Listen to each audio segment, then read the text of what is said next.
To create a new file in Photoshop, just click on File, and then click on New. Alternatively, you can just press Command-N on the Mac or Control-N on the PC.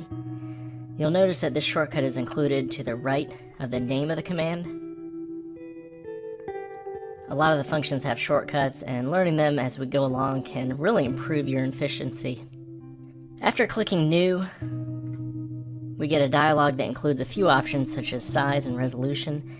Click the preset area, and a few preset sizes will drop down. Select US paper, and this option is great if we're going to print out an image on, for example, a letter or legal size of piece of paper in the US.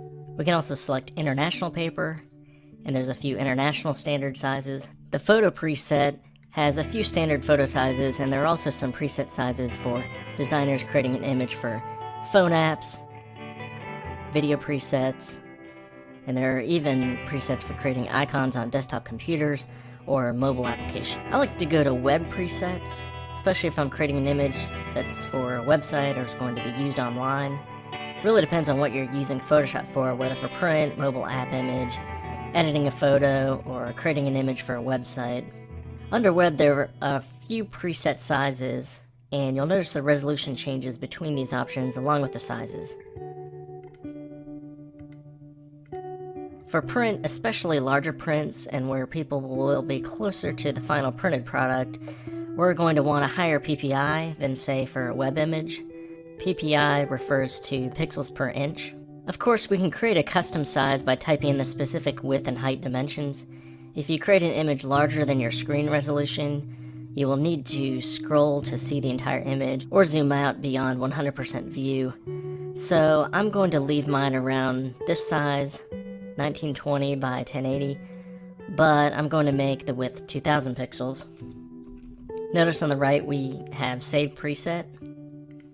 You can actually save a preset size to save time.